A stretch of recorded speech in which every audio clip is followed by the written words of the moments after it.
for you to be able to become an effective songwriter, you need to be true to yourself. Like your experiences or how you're telling your story. Personally, I like someone when I'm working or writing a song. I like someone to be with me so I can bounce my ideas. Not really to chase approval towards what I'm doing, but more of making sure that what I'm writing is understandable by the people and who's going to listen to it.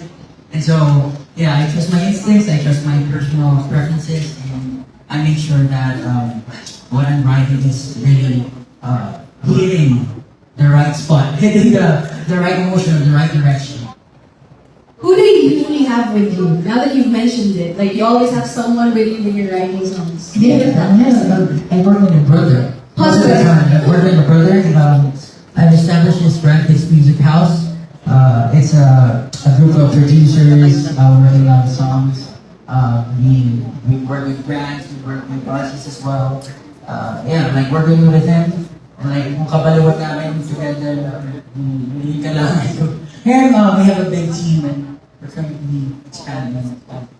There you go. So for Paolo and Pablo, from Mapa to Pagtingin, your songs are the soundtrack of every Filipino. How does it feel to have that level of relatability? Who would like to take this first? I think it's the highest honor a songwriter or a composer can really achieve. To like somewhat people tell you that your songs help them in some way. Pero yung relatability kasi, for me, I don't try to force it sa mga people. I just try to be honest with what I'm writing based on what I've experienced or maybe something that I've learned from someone through conversations. Ganun lang talaga siya. Pero I'm deeply honored para sa mga nagsasabi na yung kanta ko ay talaga nakatulong ko doon. Sa akin, ano siya, it will always be the biggest mystery of my life. How that happens. Kasi, it's that thing na pag trinay mo siyang gawin, like i-cheese, hindi siya mangyayari. Pero pag hindi mo siya trinay gawin, wala rin mangyayari. Minsan, mangyayari siya. Tapos, you can take credit for it. But at the same time, you also know na, yun na, like what I said kanina, like, if let's say you're a songwriter that, like us, you write a lot of songs that have pain in it. That means you yourself will go through a lot of pain in your life. And sometimes it's not easy embracing that.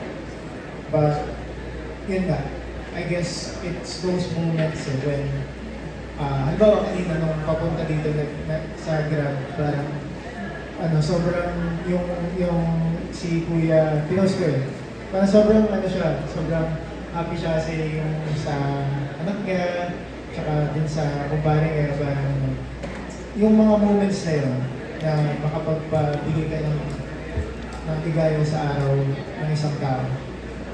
It's more of that yung mga, kasi core memories yun, hindi lang sa mga tao, pero sa amin yun. And that's what keeps us going, yung mga core. Pablo, on Feb 28, magbubukas na yung ticket selling for Waka sa Simula World Tour, ang trilogy concert. Without spoiling, can you give us a glimpse of what 18 can expect dun sa concert ninyo, sa SMBC? Paano ba? Siguro a whole new world. Hindi kasi kami, hindi lang kami nagpa-perform. It's not just visual, it's not just a song, but it's a whole experience. Siguro kung na-experience na nila yung previous Simula Waka tour namin, it's better than that. Way better than that. It's the best concert that we're ever going to watch.